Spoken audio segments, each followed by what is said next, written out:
हमार गाना देखे खातिर हमार चैनल के सब्सक्राइब करी और बेल आइकन के जरूर दबाई।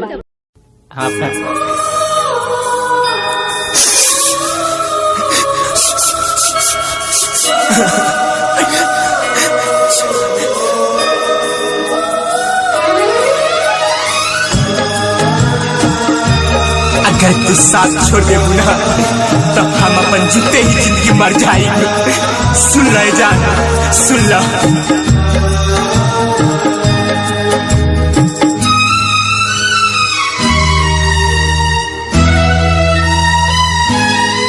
अब तो भइल बाटे जियल मुश्किल, उनका बिना मोर तरफ बता दी। बहता बे हमरा अखिया से झील, उनका बिना मोर तरफ बता दी। तुझे कहने रहे ना कि तू हमारे साथ न छोड़ा, न तो हम तरफ तरफ के मर जाए करे जा।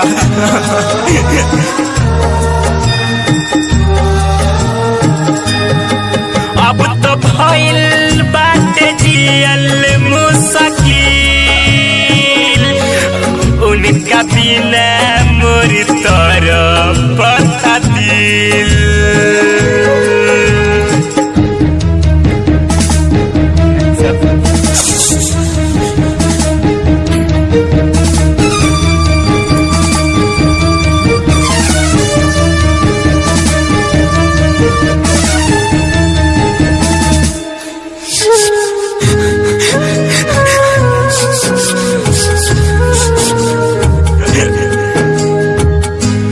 कैसे कही हम दिलबा के बात, हरदम रहे सनम हमरा साथ।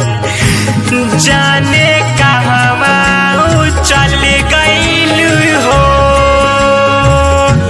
हमारा हथवा से छोड़ी के हाथ। हमरा हथवा से छोड़ी के हाथ।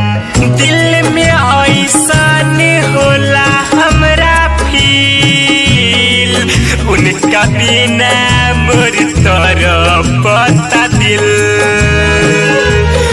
अब तो भइल बाटे जियल मुश्किल,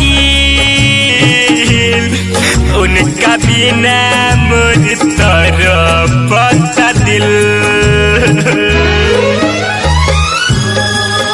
जीता हूँ तेरे नाम लेकर, मरने के बाद भी अंजाम होगा।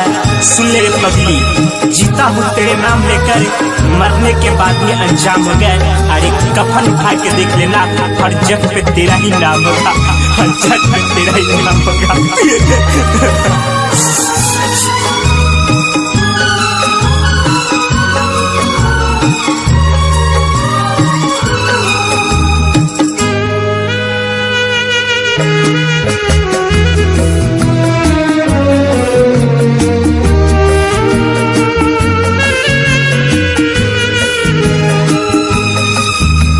लागे न मन में हमार, कैसे रही हम बोला ना यार। कहीं लौकेला नहीं सनम, अब केकरा से करी हम प्यार। अब केकरा हम प्यार। त्रिलोकी बिहारी जिए कैसे,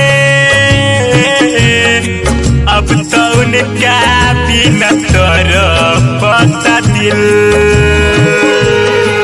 अब तो भइल बाटे जियल मुश्किल, उनका बिना मोर तरफ